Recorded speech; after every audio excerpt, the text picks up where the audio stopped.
It's on something hard. Stone. That's it. Must be. A touch. No more. But enough to wake one as restless as I. Now look towards the bank. See that huge tree? There's a tump below it. Banked up, shrouded in ferns. That's it. I'll stake my scholarship on it. I'm walking. Walking on stones towards it. Closer they come, until I can almost reach out for them. My feet are on clay. Come on, under the ferns. Oi! You! What do you think you're doing? It's Jukes. Out after the poachers. What on the authorities on you? Never mind. Get under the ferns. You young scallywags, nine the hide off you! Bricks. I can feel a wall. And an opening. Just the one, I think. To take for my own. That's it. We found it. The water gate. Now, big breath. Go through. Beneath the reeds.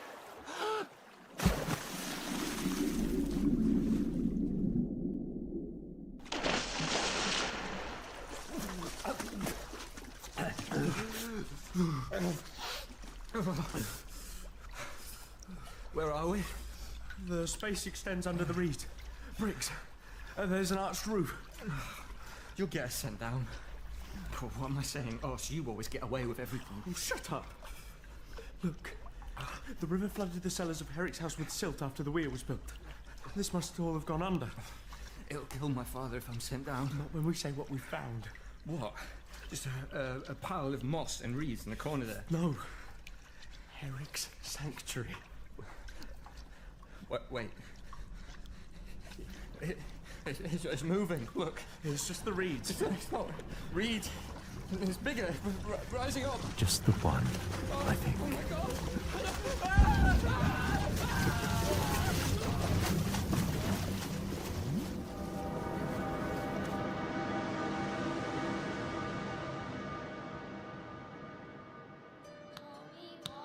Rode a pony into town on market day. Judges coming to arrest him. Tommy Wallet flew away.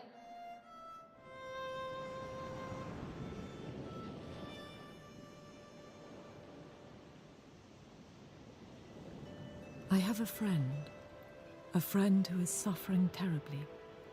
And do what I can, it seems I cannot help him. I have brought him to the coast, to Aldborough, to escape his demons. But they pursue him even here. I don't know all of his story, and I fear its ending greatly.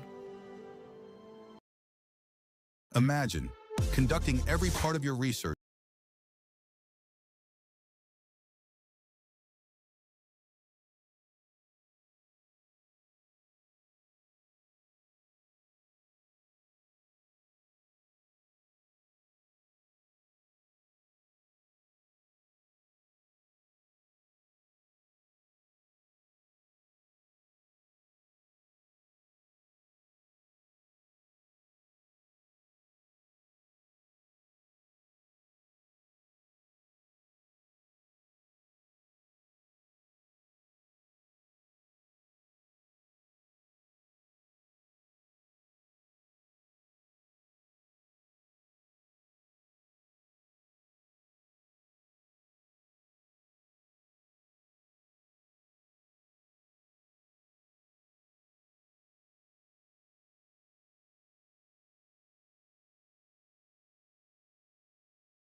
storm. The autumn wind swept across the rolling hills of Devonshire, carrying with it the faint scent of rain and wood smoke. Harrington Hall stood proudly at the end of a long, tree-lined drive, its Georgian facade glowing warmly in the late afternoon sun. The estate had belonged to the Harrington family for generations, and tonight it would play host to one of the most anticipated social events of the season. Lady Evelyn Harrington, the widowed mistress of the house, had invited a select circle of guests to celebrate her 40th birthday. But the true purpose of the gathering, whispered about in drawing rooms from London to Bath, was the unveiling of the famous Harrington emerald brooch, a jewel of legendary beauty and dubious history.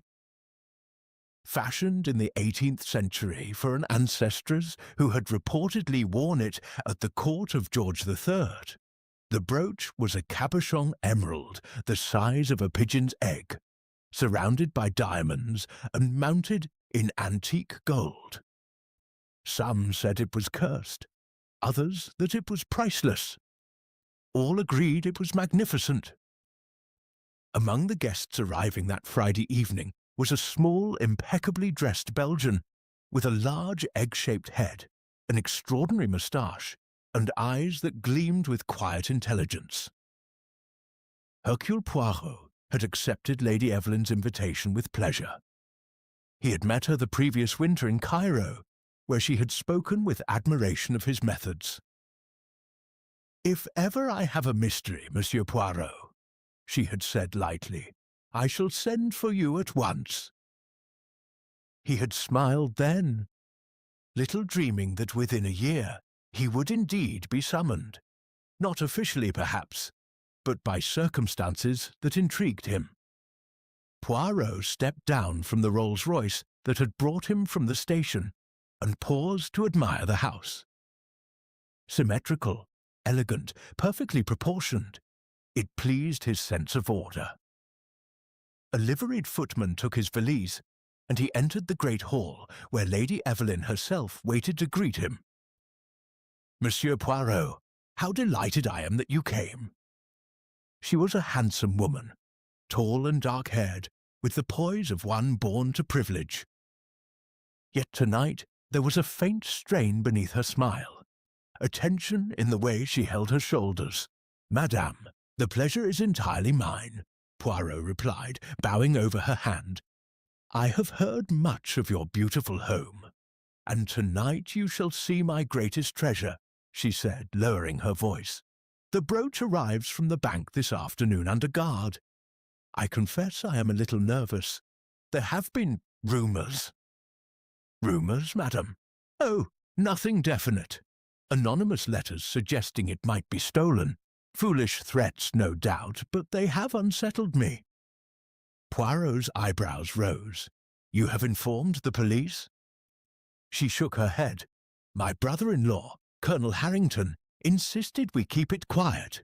He believes it is merely someone's idea of a joke, and I did not wish to alarm my guests." Poirot said nothing, but his eyes narrowed thoughtfully. The other guests were already assembling in the drawing-room when Poirot entered. There was Colonel Harrington himself, bluff, red-faced, a retired Indian Army man with a loud voice and a monocle. His wife Mildred, a faded blonde who talked incessantly of horses. Their daughter Clarissa, a sharp-featured girl of 22 who smoked cigarettes in a long holder and regarded the world with weary cynicism. Then there was Lady Evelyn's younger brother, Geoffrey Farrar, charming, improvident, and deeply in debt if the rumours were true.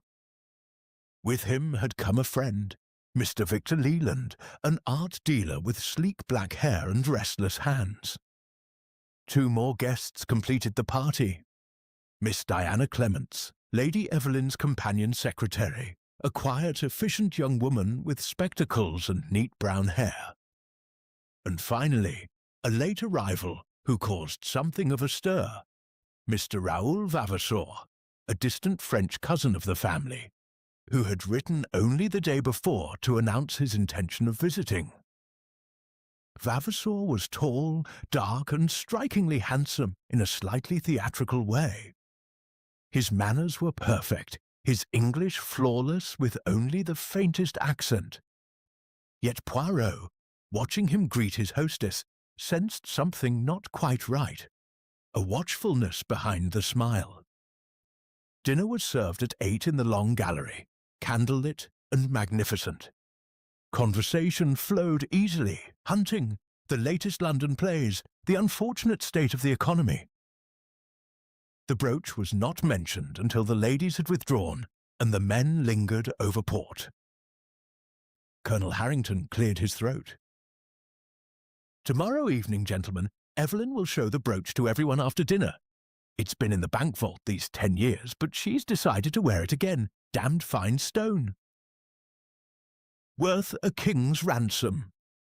Geoffrey Farrar laughed lightly. "And likely to attract a king's ransom in thieves, what?" "Nonsense," the colonel barked. "House is guarded. Servants all trustworthy. Besides, who'd dare?"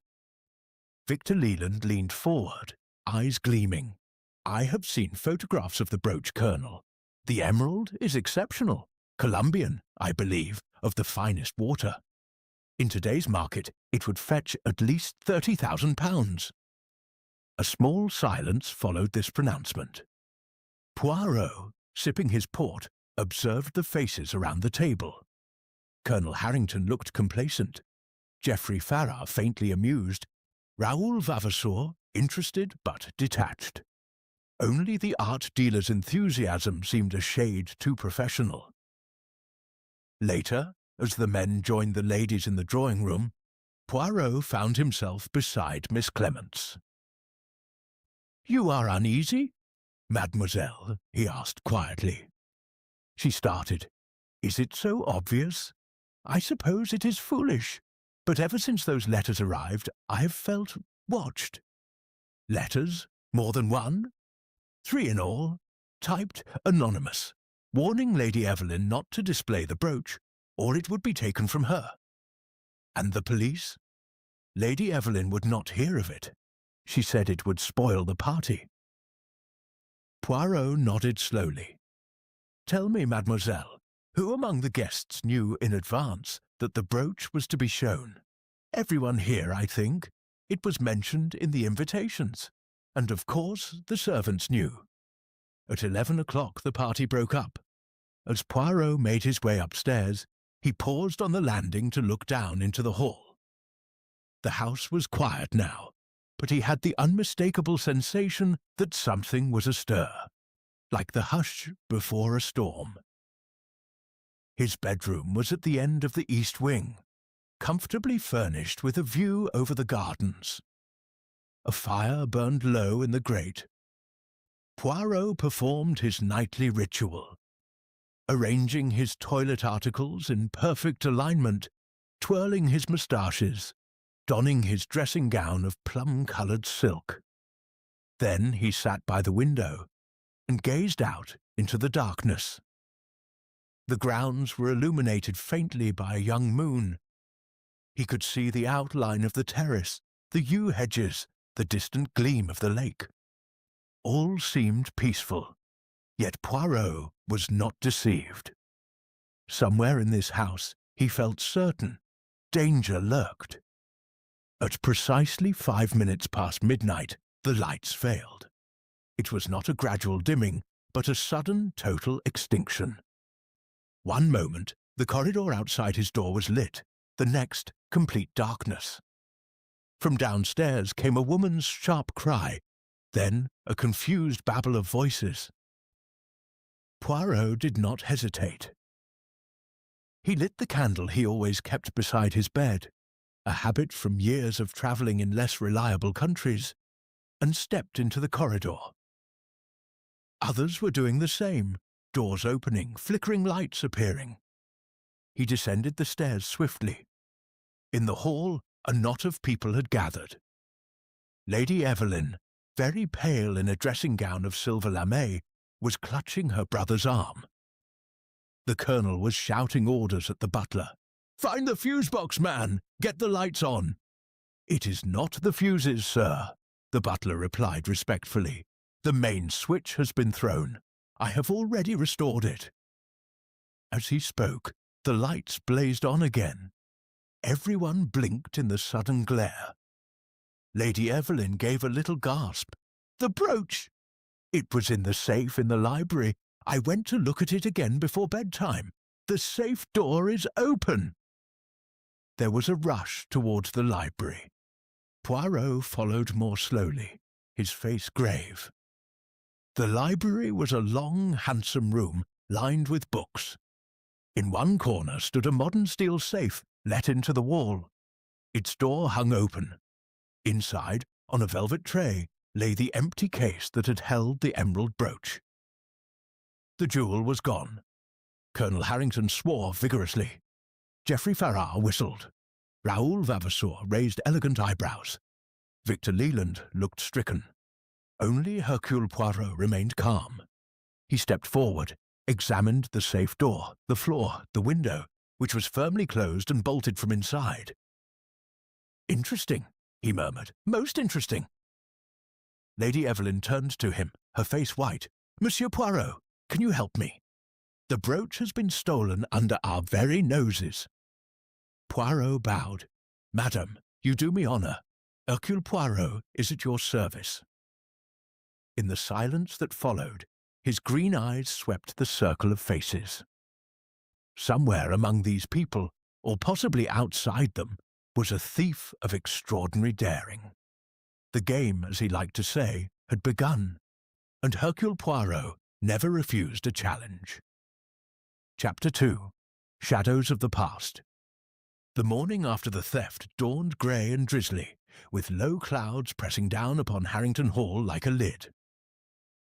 Breakfast was a subdued affair. The guests assembled in the dining room with the air of people attending a funeral rather than a weekend party. Conversation was limited to polite murmurs about the weather and the excellence of the kedgeree. No one mentioned the empty safe or the vanished brooch. Hercule Poirot, however, was in his element. He ate 2 croissants with precise neatness, drank 3 cups of coffee, and observed everyone with bright, attentive eyes. He noted how Colonel Harrington buttered his toast with unnecessary violence, how Geoffrey Farrar avoided his sister's gaze, how Victor Leland kept glancing toward the door as though expecting an escape route to appear. When the meal ended, Lady Evelyn asked Poirot if he would join her in the library. He agreed at once. The room looked much as it had the previous night, save that the open safe door had now been closed, and a policeman from the local constabulary, a stolid sergeant with a notebook, stood awkwardly in one corner. Inspector Jarvis from Exeter was expected later in the day, but Lady Evelyn had begged Poirot to begin his inquiries immediately. "I cannot bear to think of that jewel lost forever," she said, sinking into a leather armchair. "It has been in our family for over 150 years. My husband wore it in his buttonhole on our wedding day. To lose it like this, in my own house, is intolerable." Poirot seated himself opposite her and arranged the crease in his trousers with care. "Tell me, madame, everything you can about the brooch, its history, its value, its reputation." Lady Evelyn sighed. "The emerald was brought back from India by Sir Reginald Harrington in 1782. He was in the service of the East India Company and, according to family legend, acquired it from a Maharaja in rather dubious circumstances. Some say it was payment for a debt of honour, others that it was stolen. Whatever the truth, it has always carried a hint of scandal. There was even a story that it was cursed, that misfortune would follow any who wore it unlawfully. And has misfortune followed?" She gave a faint smile. "My mother-in-law lost her entire fortune in the crash of '29 shortly after wearing it at a ball. My husband died in a hunting accident the year after he inherited it. But such things are coincidence, surely." Poirot stroked his moustache thoughtfully. "Coincidence is often the refuge of the uninformed mind. Continue, I pray." The brooch passed to me on my husband's death. I placed it in the bank for safety and have not worn it since. Until this weekend, that is. I thought, foolishly, that it was time to bring it back into the light. Who knew it was coming here? Everyone in the house party, as I told Miss Clements last night. It was mentioned in the invitations. And of course the servants, my maid, the butler, the footman. The bank delivered it yesterday afternoon in an armoured van. 2 guards brought it into this very room and placed it in the safe. I locked it myself and kept the key on a chain around my neck. Poirot's eyes gleamed. The key was on your person at all times? Until bedtime. Then I placed the chain on my dressing table. I sleep lightly, monsieur. No one could have entered my room without waking me. Yet someone opened the safe. Yes, she shivered, and during that 5 minutes of darkness, it is nightmare-like. Poirot rose and walked to the safe. He examined the lock closely, then the floor around it. There were faint scuff marks in the dust, but nothing conclusive. Tell me about your guests, madame. Beginning perhaps with your brother, Mr. Geoffrey Farrar. Lady Evelyn hesitated. Geoffrey is charming, but weak. He has always lived beyond his means. Gambling debts, you know. He has asked me for money several times, but I have refused. The brooch is not part of my personal fortune. It is an heirloom, entailed to pass to my niece Clarissa. Mr. Leland, the art dealer, he is a friend of your brother. Yes, they met in London. Geoffrey hoped Victor might help him sell some family paintings, but nothing came of it. Victor has a great admiration for jewels. He has examined the brooch on a previous occasion and pronounced it magnificent. And Monsieur Vavasour? A distant cousin. We had not met before yesterday. He wrote from Paris saying he was in England and wished to pay his respects. I could hardly refuse. Poirot nodded. Colonel and Mrs. Harrington? My husband's brother and sister-in-law. The Colonel is bluff and honest, sometimes brutally so. Mildred is, well, rather foolish about horses and little else. Clarissa is their only child. She will inherit the brooch one day. And Miss Clements? Entirely trustworthy. She has been with me 5 years. Poirot thanked her and asked permission to interview the others. Lady Evelyn agreed at once, and the sergeant was dispatched to summon them one by one. First came Geoffrey Farrar. He lounged in the armchair with an air of studied nonchalance, lighting a cigarette before speaking. "Rotten business, this," he said. "Poor Evelyn's quite cut up. But honestly, Poirot, I can't see it was any of us. Must have been an outside job. Some gang who knew the jewel was here. Yet the window was bolted from inside," Poirot pointed out gently. "And no sign of forced entry." Geoffrey shrugged. "Servants, then? One hears of these things. Your own movements last night, monsieur. Dinner, port, drawing-room, bed. I was talking to Victor most of the evening. Ask him." Poirot made a note. "You are in financial difficulties, I understand." Geoffrey's smile vanished. "Who told you that? Evelyn, I suppose. Look here, I won't pretend I'm flush. Who is these days? But I'm not desperate enough to steal my own sister's jewellery." Next came Victor Leland. The art dealer was nervous, his fingers twisting a signet ring. "A tragedy," he declared. "Such a stone, irreplaceable. I warned Lady Evelyn it was unwise to bring it here." "You knew its value exactly?" "I appraised it once, at her late husband's request. £30,000 then, more now, perhaps." "And last night, I was with Mr. Farrar until the lights failed. Then confusion, voices, people bumping into one another. When the lights returned, I was still in the drawing-room." Poirot regarded him steadily. You collect jewels yourself, monsieur?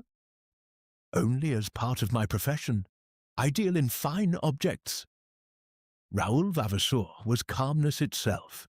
He answered questions with courtesy and precision. I arrived late, dined, conversed pleasantly, retired early. The blackout woke me naturally. I came downstairs with the others. Your reason for visiting England? Business in London and a wish to meet my English relations. I had heard of the famous brooch. Who in the family has not? Colonel Harrington blustered. Damned impertinence, questioning us like criminals. The thief's some outsider, mark my words. Probably got in through a window earlier and hid. Yet all windows and doors were secure. The colonel snorted. Servants in league, then. Miss Clements spoke quietly but firmly. She had been in the drawing-room throughout, helping Mrs. Harrington find her glasses when the lights failed. She confirmed that most guests had remained there. Clarissa Harrington was defiant. I think it's all rather thrilling. Much better than another boring weekend. Perhaps the curse has struck again. You believe in the curse, mademoiselle? Of course not, but it makes a good story. After the interviews, Poirot asked to see the gardens. The rain had stopped, leaving the air fresh and the gravel paths damp. He walked slowly, hands behind his back, pausing now and then to examine the ground.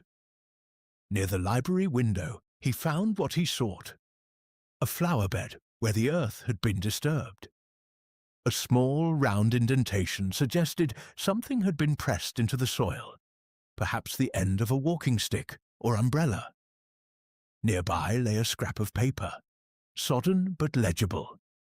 It was a fragment of a letter, typed on cheap paper, must not be allowed to keep it.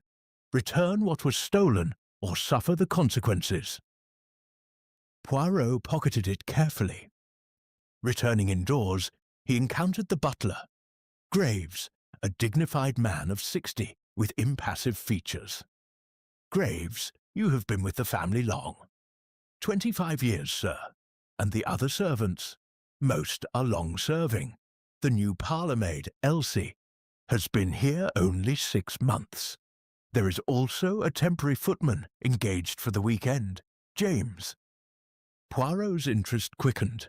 This James? Where is he now? He left at dawn, sir. Said his mother was taken ill. The agency sent him.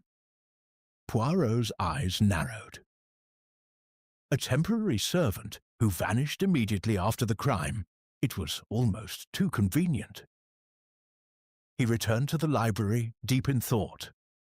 The anonymous letters, the family tensions, the vanished footman, the fragment of typed warning, all pointed to careful planning.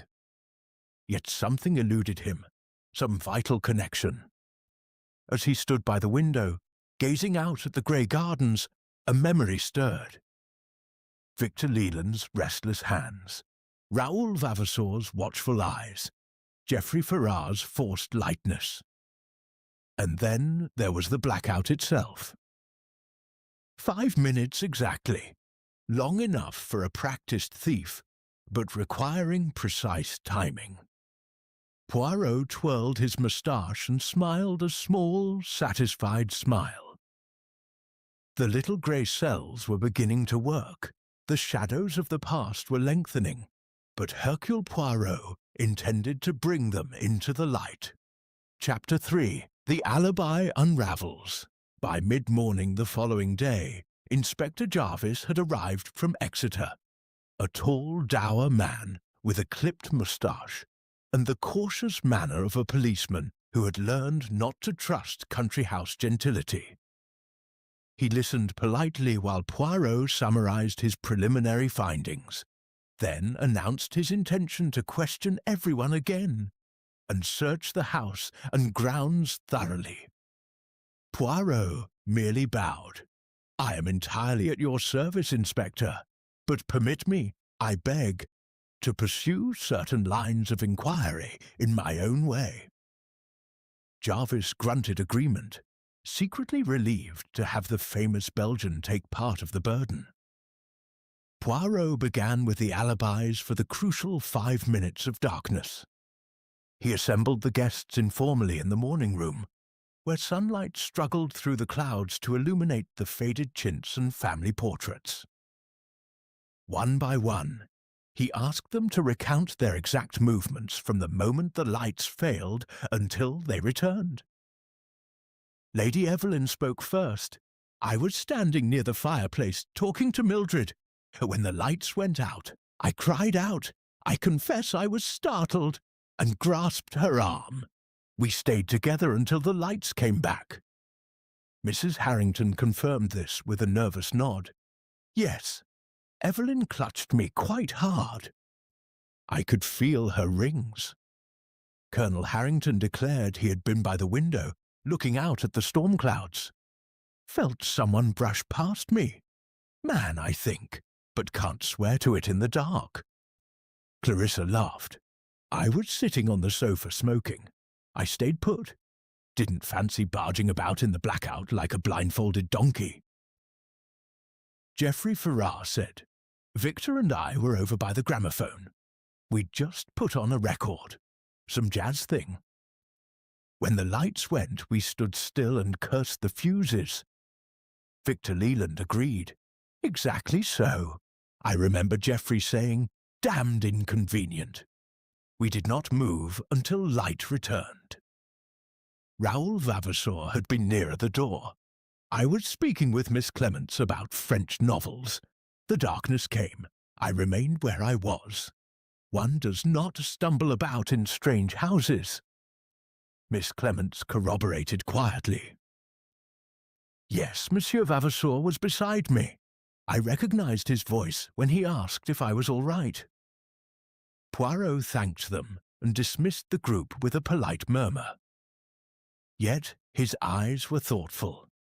Every alibi appeared solid, each person vouched for by at least one other, and yet, he sought out the butler, Graves, and asked to be shown the main electrical switch in the cellar.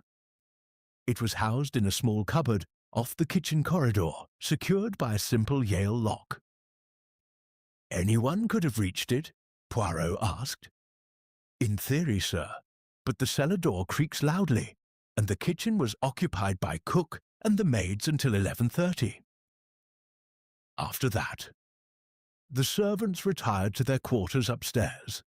The back stairs lead directly past the cellar door." Poirot nodded and went outside to examine the grounds beneath the library window. The flower bed he had noticed yesterday was now trampled by policemen's boots, but he could still see the round indentation. He knelt, measuring it with a pocket rule, exactly 1 inch in diameter. "A walking stick, perhaps," murmured Inspector Jarvis, who had joined him. "Or an umbrella for rule," said Poirot. "Observe, the earth is pressed, not dug. Something was rested here, not thrust in." They looked up at the library window, 12 feet above. No ladder marks, no scraped ivy. "Could have been thrown out," Jarvis suggested. "Possible," Poirot conceded. "But the window was bolted inside when we entered. Someone would have had to close and bolt it again." They moved to the gravel path that ran around the house. Here Poirot found what he sought. A single clear footprint in a patch of soft earth where rain had collected overnight. It was the print of a man's shoe, narrow, elegant, with a distinctive worn patch on the outer edge of the sole.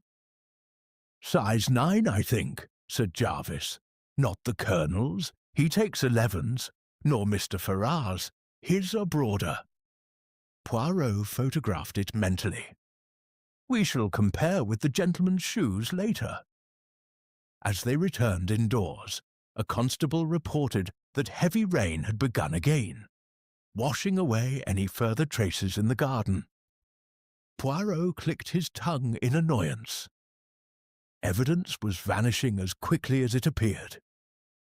In the afternoon, he interviewed the servants. Most had impeccable alibis, together in their sitting room, playing cards. Only the missing temporary footman James remained unaccounted for.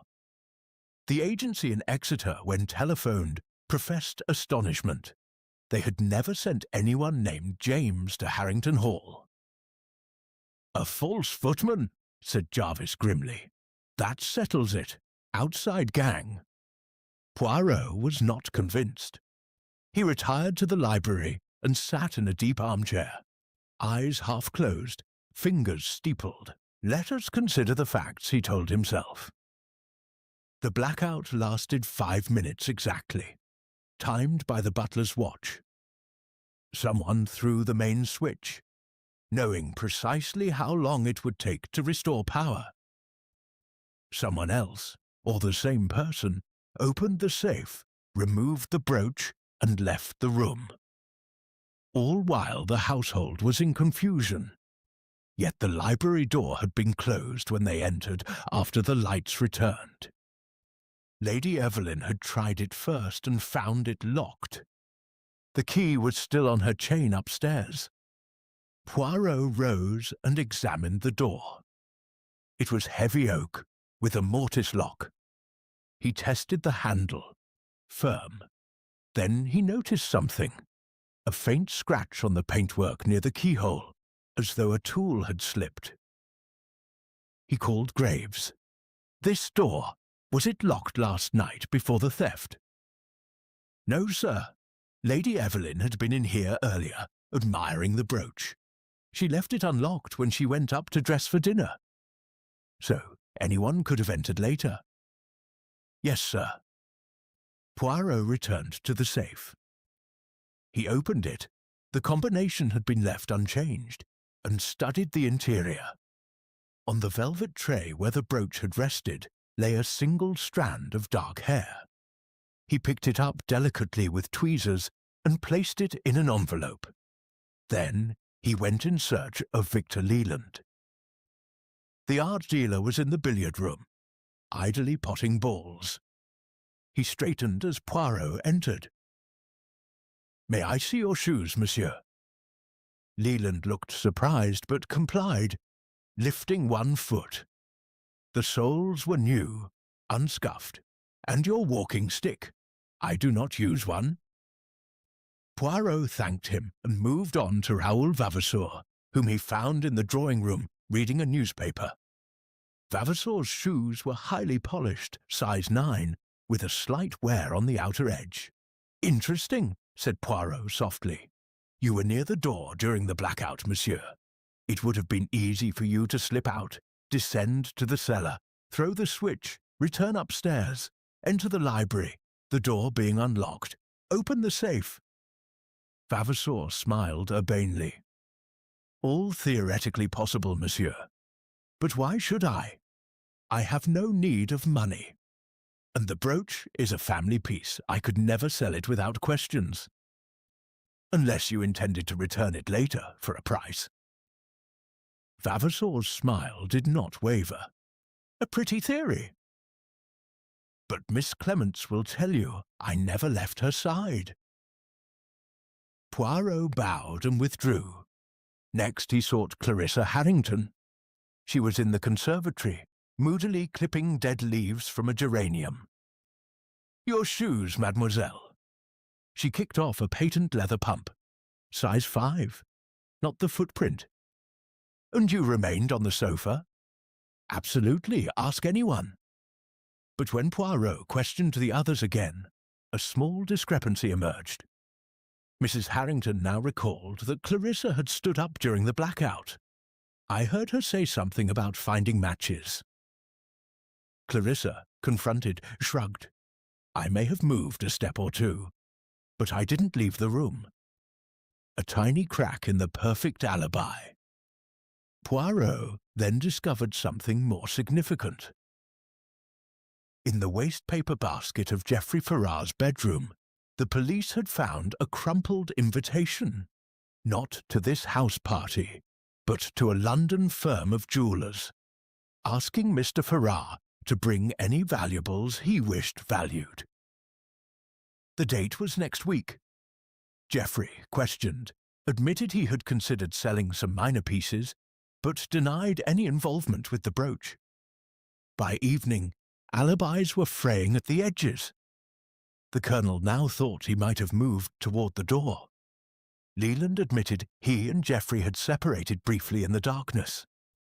Even Miss Clements confessed she had turned away from Vavasour for a moment to help Lady Evelyn.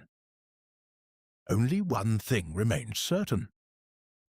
Someone in that drawing room, or very close to it, had engineered the theft. As Poirot stood at his bedroom window, watching rain lash the glass, Inspector Jarvis knocked. "We've found something, sir. In the old ice house, a man's glove, left-handed, and a small electric torch." Poirot examined them. The glove was fine leather, faintly scented with a distinctive cologne, lavender and bergamot. "I know that scent," he said quietly. "It is worn by one of our guests." The net was tightening. But the rain continued to fall, washing away footprints, obliterating traces. And somewhere in Harrington Hall, the thief was waiting, perhaps planning the next move. Hercule Poirot closed the window and turned back to the room. The little grey cells were busy. Soon, very soon, the pattern would emerge. Chapter 4. Whispers in the Library. The rain had ceased by late afternoon, leaving the air washed clean and the gardens dripping. A weak sun struggled through the clouds, casting long shadows across the lawns of Harrington Hall. Inside the house, tension hung as heavy as the damp outside. Inspector Jarvis and his men continued their methodical search, tapping walls, lifting carpets, and questioning servants for the third time. No trace of the emerald brooch had yet appeared. Hercule Poirot, however, preferred subtler methods. He suggested to Lady Evelyn that tea be served in the library, the very scene of the crime. "It will encourage the memories, madame," he explained with a twinkle. "People speak more freely when surrounded by familiar things."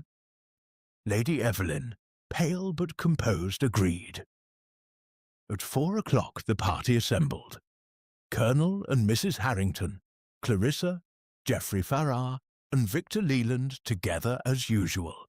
Raoul Vavasour, Miss Clements, and Poirot himself. A footman brought in a silver tray laden with scones, cakes, and a large Worcester teapot. Conversation began stiffly, circling the weather and the excellence of the Darjeeling. Poirot waited until cups were filled and plates handed round before he spoke. "It is regrettable," he began mildly, "that so beautiful a jewel should vanish in so melodramatic a fashion. One thinks almost of the stories of Mr. Edgar Allan Poe. The crime committed in full view, yet invisible." Colonel Harrington snorted. "Poe? Nonsense! This is a straightforward theft by a professional gang." "Yet the professionals, mon colonel, leave usually some trace, a jemmy mark, a cut window pane, a ladder forgotten. Here we have nothing. Only darkness, 5 minutes of confusion, and an open safe." Victor Leland set down his cup with a faint clatter. "The safe was modern, a chub, I believe. Not easily forced." "Precisely," said Poirot. "And the combination known only to Lady Evelyn. The door showed no marks of violence.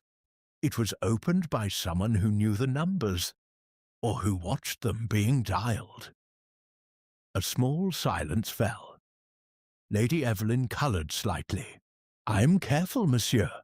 I always shield the dial with my hand. Yet human nature is observant," Poirot continued. "A reflection in a mirror, a shadow on the wall, many ways exist." Raoul Vavasour leaned forward, his dark eyes interested. "You suggest, then, that the thief is one of us?" "I suggest nothing, monsieur. I state only facts. The house was secure. No outsider entered or left. Therefore... Geoffrey Farrar laughed uneasily. Good Lord, Poirot, you'll have us all suspecting each other next. Pass the scones. Clarissa? Clarissa obliged, but her eyes were bright with malicious amusement. It is rather fun, though. Like a detective novel. Who do you think did it, Monsieur Poirot? Uncle? Or perhaps Diana? She's quiet enough to be dangerous. Miss Clements flushed. Really, Clarissa? Poirot raised a hand pacifically. Let us not accuse. Let us instead consider motive. The brooch is worth £30,000, perhaps more. Who among us has need of money? The Colonel glared. Damned cheek. Geoffrey's smile was brittle. We all have need of money these days, old boy. Except perhaps Vavasour here. He looks prosperous enough. Vavasour inclined his head. I'm comfortable, yes, but comfort is relative. Poirot turned to Lady Evelyn. Madam, you spoke yesterday of a will. The brooch is entailed. Yes, it passes to Clarissa on my death, or on her marriage if she reaches 30 without issue. My husband's will was quite specific. Clarissa shrugged. So, I'm the ultimate heiress. But I didn't steal it, if that's what you're thinking. I'd much rather wear it than have it locked in a safe. Mrs. Harrington murmured something about the curse again, but no one paid attention. Poirot sipped his tea thoughtfully. He had arranged the chairs in a loose circle, with himself near the fireplace. Now he rose and strolled to the bookshelves, apparently examining the leather-bound volumes. An admirable collection, he remarked. Many first editions, and here he pulled out a heavy tome. A history of the Harrington family, privately printed, most interesting. He opened it at random and read aloud. In 1889, the brooch was worn by Lady Amelia Harrington at the Devonshire ball, where it excited much admiration. Shortly afterwards, her brother Captain Edward Harrington disappeared in mysterious circumstances in South America, taking with him certain family papers. Lady Evelyn started. I had forgotten that story. Edward was believed to have embezzled regimental funds. He was never heard of again. Yet family stories persist, Poirot said softly. Perhaps he did not die. Perhaps descendants exist who believe they have a claim. All eyes turned involuntarily to Raoul Vavasour, the only new relation. Vavasour met the looks with calm amusement. My branch of the family remained in France, monsieur. We have no pretensions to English heirlooms. Poirot replaced the book and moved to another shelf. His fingers paused on a row of modern novels, then drew out a slim volume, bound in green leather. He opened it casually and paused. Between the pages lay a folded sheet of paper. He unfolded it with deliberate care. It was a single sheet of cheap typing paper, the message brief and typed. The emerald belongs to the true heir. Return it or face justice. The same typewriter as the anonymous warnings Lady Evelyn had received. A murmur ran round the room. Good God, muttered the Colonel. The scoundrel's been in here again. Poirot examined the paper closely. Placed recently, I think, the book shows no dust on these pages. He turned to Miss Clements. Mademoiselle, you are familiar with the library. Who has been in here today? Miss Clements hesitated. Several people. Mr. Leland was looking at the art books this morning. Mr. Vavasour borrowed a newspaper. Clarissa came in for a book of poetry, I believe. Clarissa nodded. Guilty. But I didn't leave threatening notes. Victor Leland looked uncomfortable. I was only here a few minutes. Poirot's gaze rested on him thoughtfully. The art dealer's hands were never still. Today they twisted a handkerchief into knots. At that moment the door opened, and Inspector Jarvis entered, raindrops still on his coat. "Beg pardon, ladies and gentlemen. We've found something in the summer house, a small crowbar hidden under a flower pot. Looks like it was used to pry open a drawer or some such." The Colonel exploded. "There you are, outside gang after all." But Poirot was watching faces. Victor Leland had gone very pale. Raoul Vavasour's expression was unreadable. Geoffrey Farrar lit a cigarette with fingers that trembled slightly. Tea concluded soon after in an atmosphere of constraint. The guests dispersed, some to their rooms, others to the drawing-room. Poirot lingered in the library with Lady Evelyn and Inspector Jarvis. "The note is interesting," Poirot said. "It speaks of a true heir. Yet the brooch is not part of the entailed estate. Only the custom is that it passes to the eldest female. Legally, Lady Evelyn could bequeath it to anyone." Lady Evelyn looked troubled. "There was an old quarrel, years ago. My husband's cousin, another Edward, claimed the brooch should have gone to his mother, but the will was clear.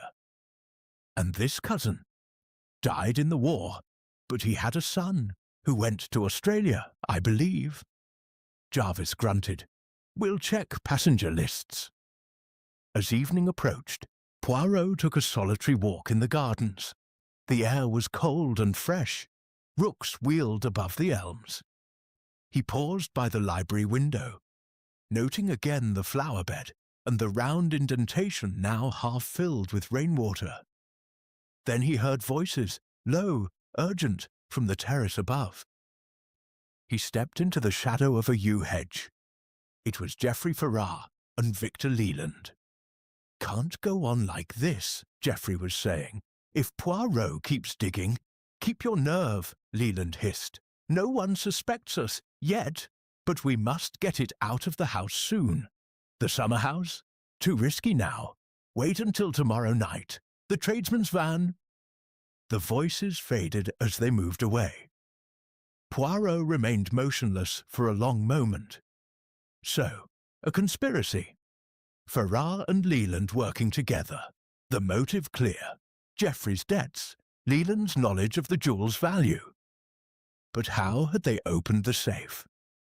And the note about the true heir? A blind? He returned indoors, deep in thought. In the hall, he encountered Raoul Vavasour descending the stairs, a book under his arm. "Ah, monsieur," Vavasour said pleasantly. "You look grave. Progress. Always progress, monsieur. Tell me, you wear a cologne of lavender and bergamot, no?" Vavasour smiled. "A family habit. My father blended it himself." The glove found in the ice-house carried the same scent. For the first time, Vavasour's composure flickered. Indeed? How unfortunate! But many men use similar scents. Perhaps. Yet combined with the footprint of a size 9 shoe with wear on the outer edge. Vavasour bowed slightly. "You are thorough, monsieur. I admire it." He passed on, leaving Poirot staring after him. That night, as the house settled into quiet, Poirot sat in his room with the lights low. On the table before him lay the evidence he had gathered. The typed note, the strand of dark hair from the safe, the description of the glove, the measurements of the footprint. Piece by piece the puzzle was forming. But one vital fragment was still missing, the method by which the thief had left the library and relocked the door from outside. Poirot twirled his moustaches and smiled into the firelight. Tomorrow, he promised himself, the little grey cells would supply the answer. Outside, the wind rose again, whispering through the ancient trees like secrets too long buried. Chapter 5. The Midnight Intruder. The house party at Harrington Hall had become a siege. Dinner that evening was eaten almost in silence. The clink of silver against china. The loudest sound in the panelled dining room. No one lingered afterwards. Excuses were made early, and by 10 o'clock most of the guests had retired. Hercule Poirot, however, had no intention of sleeping. He sat in his bedroom with the lights dimmed, a small notebook open on the table beside him. On its pages he had listed every fact, every discrepancy, every fleeting expression he had observed over the past 2 days. The little grey cells, he told himself, were close to the solution. Only one more piece was needed. At 11:30, he extinguished his lamp, opened his door a crack, and listened. The corridor was silent. He slipped out, soft-soled shoes making no sound on the thick carpet, and descended the back stairs to the ground floor. The library door was closed but not locked. He entered, leaving it ajar, and positioned himself in the deep shadow behind a tall globe stand. From here he could see both the safe and the French windows that opened onto the terrace. He settled down to wait. The grandfather clock in the hall struck 12, then 1:30, then 1. The house creaked occasionally as old timbers cooled, but otherwise all was still. At 20 minutes past 1, Poirot's patience was rewarded. A faint click sounded from the direction of the French windows. One of them opened inward very slowly, admitting a breath of cold night air. A figure slipped through, tall, cloaked in dark clothing, face obscured by a soft hat pulled low. Moonlight caught the glint of something metallic in the intruder's gloved hand. The figure moved with confidence toward the safe, knelt, and began working on the combination dial. The movements were quick, practiced. Poirot waited until the dial had been spun several times, then stepped forward silently and switched on the electric torch he carried. "Bonsoir, monsieur," he said pleasantly. "You are somewhat late for your appointment." The intruder sprang up with a muffled exclamation and whirled round. The torch beam illuminated the face for an instant. Pale, startled, unmistakably that of Raoul Vavasour. For a moment, neither man moved. Then Vavasour recovered his poise and gave a small, rueful smile. "Congratulations, Monsieur Poirot. I underestimated you." "You did indeed," Poirot replied, keeping the torch steady. "And now, if you please, we will return whatever you have come to fetch." Vavasour's hand moved toward his pocket, but Poirot's voice sharpened. "I would not advise it. I am armed, and the house is no longer asleep." As if to confirm his words, footsteps sounded in the corridor. Inspector Jarvis appeared in the doorway, revolver in hand, followed by 2 constables. "Very neatly done, Mr. Poirot," Jarvis said with grudging admiration. "We've been watching the terrace since midnight, as you suggested." Vavasour shrugged elegantly and raised both hands. "It appears the game is up." He was searched. In an inner pocket, the police found a small leather pouch containing professional safe-cracking tools, but no brooch. "Where is it?" Jarvis demanded. Vavasour smiled. "You may search me again, Inspector. I came only to retrieve something I believed had been left behind." Poirot's eyes narrowed. "You refer, perhaps, to the glove discovered in the ice house? Or the torch?" "Perhaps." Jarvis ordered the constables to take Vavasour to the morning room for questioning. Poirot followed, deep in thought. Under the bright lights of the morning room, Raoul Vavasour preserved his urbanity.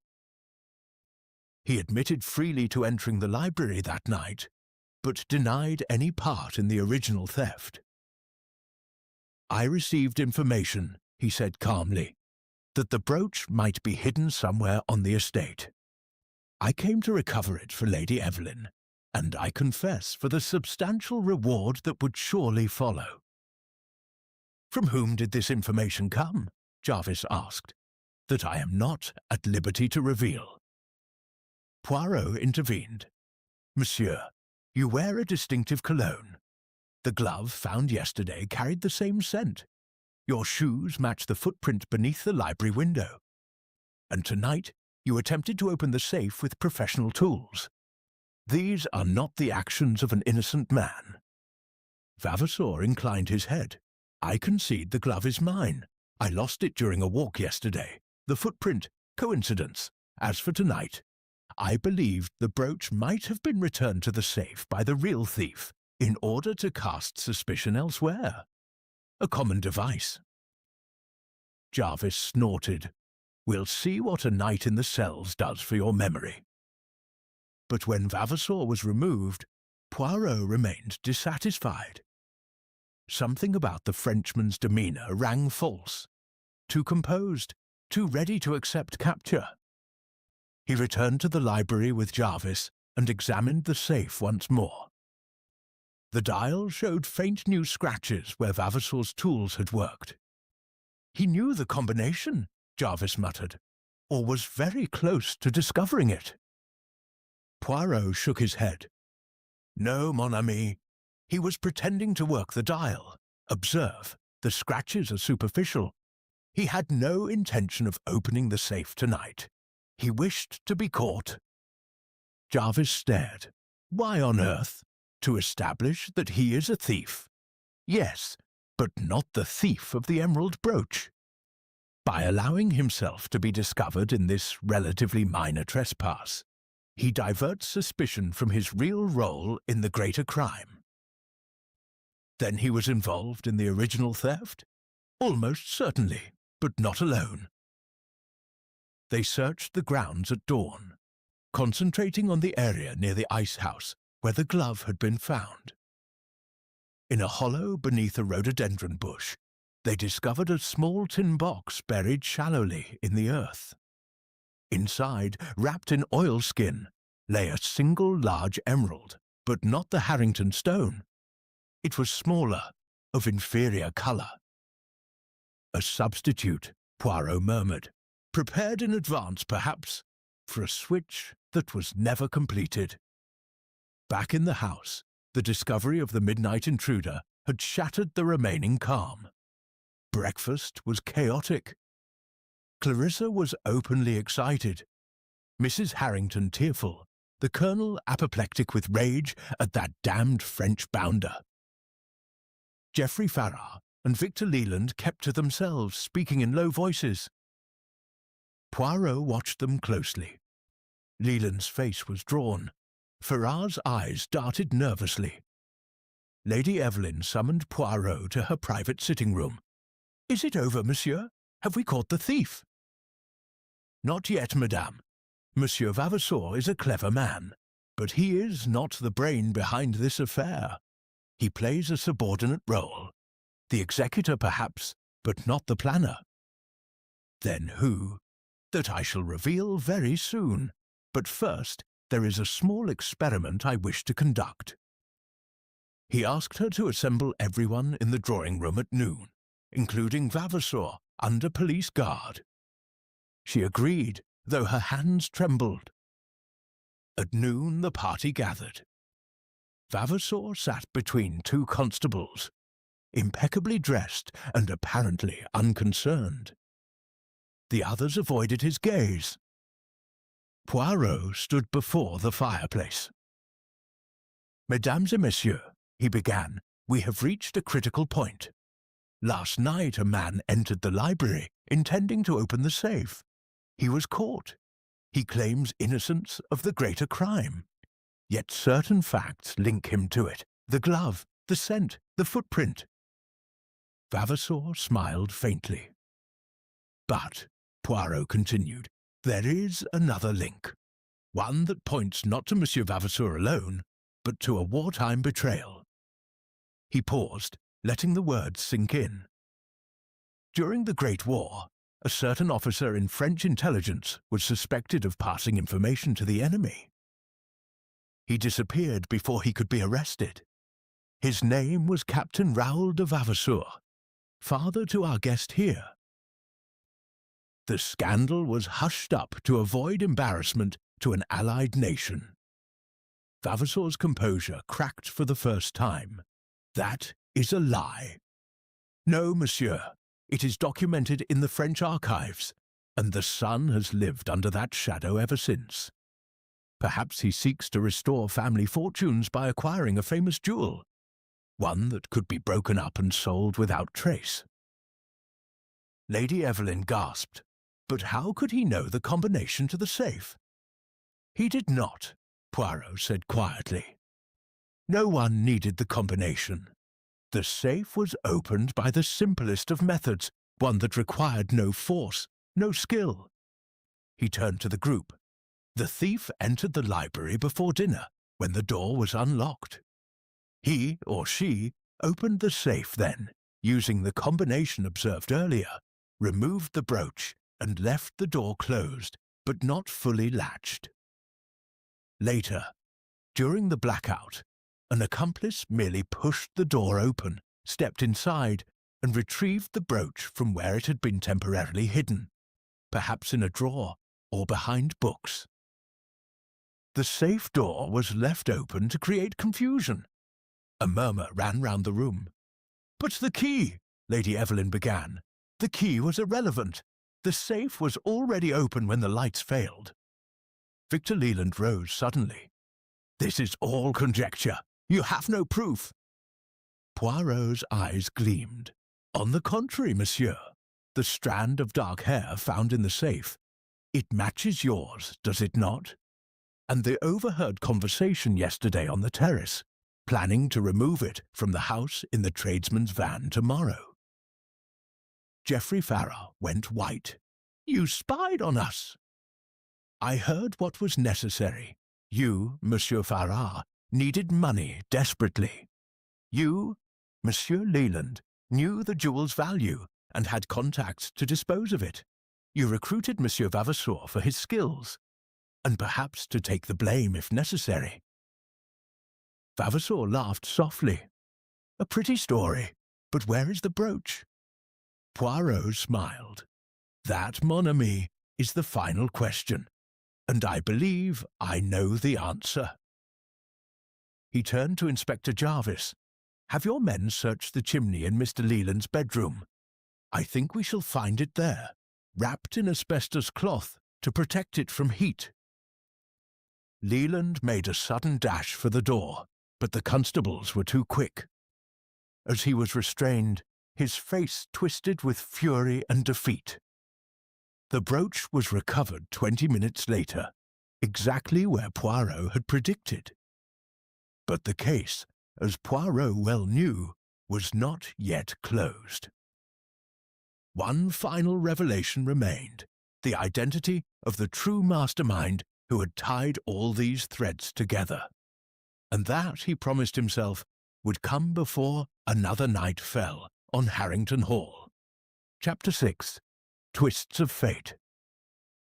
The recovery of the emerald brooch from Victor Leland's chimney should have ended the affair. By rights, the house should have exhaled in relief, toasts should have been drunk, and trains booked for London. Instead, Harrington Hall seemed to hold its breath tighter than ever. Inspector Jarvis, triumphant at first, had taken statements from Leland, Farrar, and Vavasour until the small hours. All three men now sat in separate rooms under police guard, each telling a slightly different story. Leland blamed Farrar for the entire plan. Farrar insisted Leland had tempted him with promises of debt clearance. Vavasour maintained he had been hired merely to advise on the jewel's disposal abroad and had never touched the brooch himself. Poirot, however, was not satisfied. He breakfasted alone in the dining room at 9, eating a single boiled egg with mathematical precision while turning the facts over in his mind. Something was wrong, a discord, a false note in the harmony he sought. When Lady Evelyn joined him, pale and heavy-eyed, he greeted her with grave courtesy. "Madame, the brooch is returned to you, yet I confess the case is not yet closed to my satisfaction." She sank into a chair. Not closed, but you found it exactly where you predicted. 3 men have confessed to conspiracy. Confessed, yes. But to what precisely? They have admitted a plan to steal and sell the brooch. Yet the details do not fit. The anonymous letters, the talk of a true heir, the typed note in the library book, these are not the work of desperate gamblers and greedy dealers. They speak of a deeper motive, a personal vendetta. Lady Evelyn frowned. Then who? That is what I intend to discover today. Poirot spent the morning in the library with Inspector Jarvis, examining the recovered brooch under a strong magnifying glass. The great emerald gleamed magnificently, surrounded by its circle of diamonds. Yet something caught Poirot's attention. A tiny scratch on the gold setting, almost invisible, on the reverse side. Curious, he murmured. This mark is recent. Made, perhaps, when the brooch was removed from its case. Jarvis shrugged. Easily done in haste. Perhaps. Yet observe, the scratch runs across one of the diamond collets. A thief in haste would not risk damaging a stone. He set the brooch down and asked to see the leather pouch of tools taken from Vavasour the previous night. Among them was a slim steel probe, its tip faintly scored. "See how the scoring matches the scratch," Poirot said quietly. Monsieur Vavasour did indeed handle the brooch, but not to steal it. Jarvis stared. Then what the devil was he doing? Examining it, perhaps to confirm it was genuine. The inspector threw up his hands. "I give up. You'll be telling me next that the brooch we found in the chimney is a fake." Poirot's eyes gleamed. "That, mon ami, is precisely what I begin to suspect." They took the brooch to the terrace where the light was stronger. Poirot held it up to the sun, turning it slowly. Then he produced from his pocket the small, inferior emerald discovered buried near the ice house. "Compare the 2 stones," he said. Jarvis looked from one to the other. The buried one's smaller, poorer colour. No comparison. Exactly. Yet if one were to remove the great emerald from its setting and replace it with this inferior stone, then hide the true gem elsewhere, who would suspect?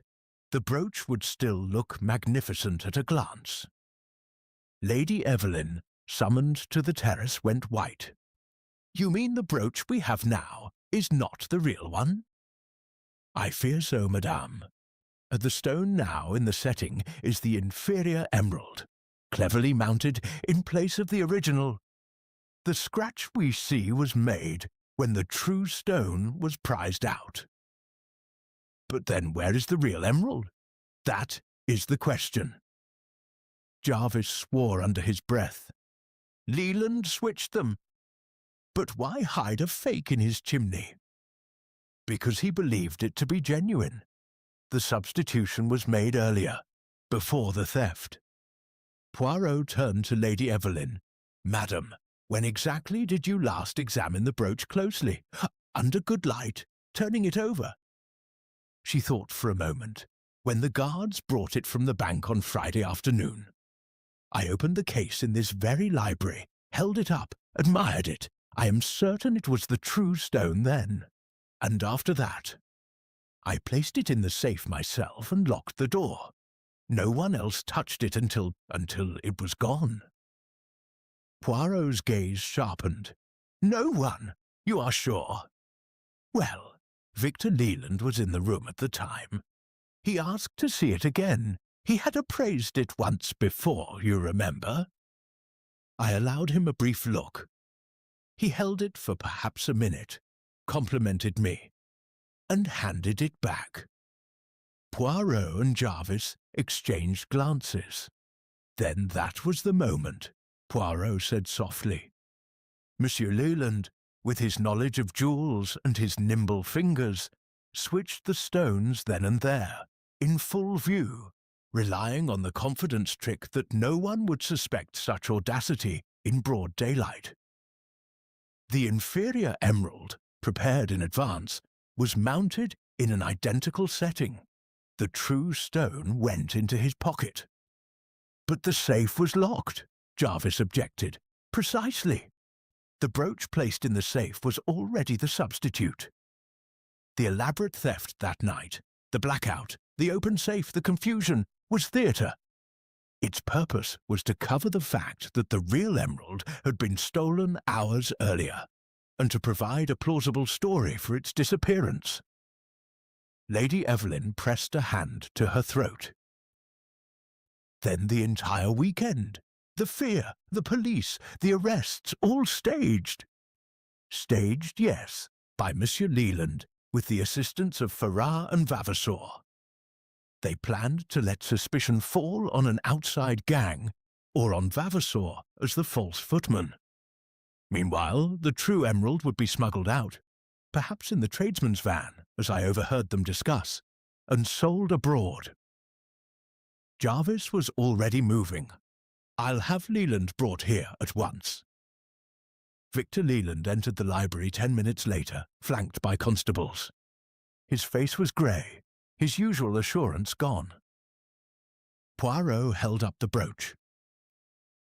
Monsieur, you are a skilled practitioner, but you overlooked one detail, the weight. A Colombian emerald of this size is distinctly heavier than the inferior stone you substituted. Had anyone held both, as I have now, the difference would be apparent. Leland attempted a smile. I've no idea what you mean. Then permit me to demonstrate. Poirot produced a small pocket scale he had borrowed from the kitchen.